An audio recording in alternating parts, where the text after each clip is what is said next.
जय श्री राधे सभी को। आइए सुनाते हैं फागुन मास मंगलवार प्रदोष व्रत कथा। प्रदोष व्रत भगवान शिव को समर्पित माना जाता है। इस दिन भोलेनाथ के भक्त पूरी श्रद्धा भाव से शिव जी की आराधना में लीन रहते हैं। यह व्रत हर माह शुक्ल और कृष्ण पक्ष की त्रयोदशी तिथि को रखा जाता है। वही जब भी यह तिथि मंगलवार के दिन होती है तो भौम प्रदोष व्रत कहलाता है। मान्यता है कि इस दिन पूजा करने के साथ भौम प्रदोष व्रत की कथा का पाठ करने से व्यक्ति को शिव जी के साथ बजरंगबली की भी कृपा प्राप्त होती है।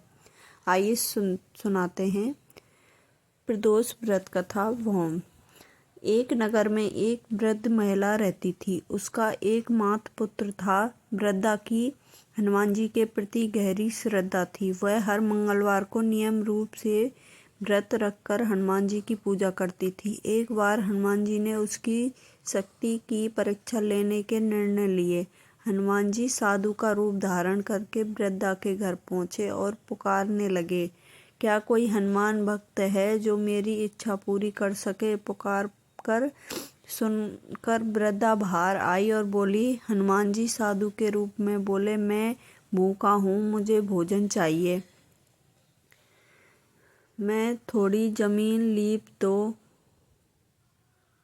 वृद्धा इस पर विचार में पड़ गई। अंततः उसने हाथ जोड़कर कहा, महाराज, लीपने और मिट्टी खोदने के अलावा आप कोई और आज्ञा दें तो मैं अवश्य पूरी करूंगी। साधु ने 3 बार प्रतिज्ञा करने के बाद कहा, अपने पुत्र को बुलाओ, मैं उसकी पीठ पर आग लगाकर भोजन तैयार करूंगा। यह सुनकर वृद्धा चिंतित हो गई, लेकिन वह प्रतिज्ञाबद्ध थी। अपने पुत्र को बुलाकर साधु के समक्ष प्रस्तुत किया। वेशधारी साधु हनुमान जी ने वृद्धा के हाथ से उसके पुत्र को पेट के बल लेटने को कहा। उसकी पीठ पर अग्नि प्रज्वलित की। अग्नि जलाकर दुखी मन से वृद्धा अपने घर चली गई। इस बीच भोजन तैयार करके साधु ने वृद्धा को बुलाया और कहा, तुम अपने पुत्र को पुकारो ताकि वह भी आकर भोजन ग्रहण कर सके।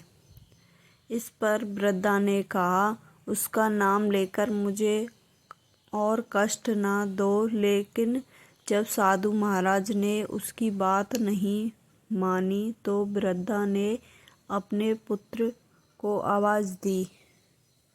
अपने पुत्र को जीवित देखकर वृद्धा को अत्यंत आश्चर्य हुआ और साधु के चरणों में गिर पड़ी। हनुमान जी ने अपने वास्तविक स्वरूप में प्रकट होकर वृद्धा को भक्ति का आशीर्वाद दिया।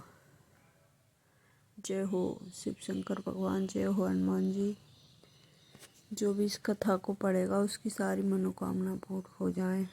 लाइक सब्सक्राइब करें, प्लीज़ सपोर्ट मी।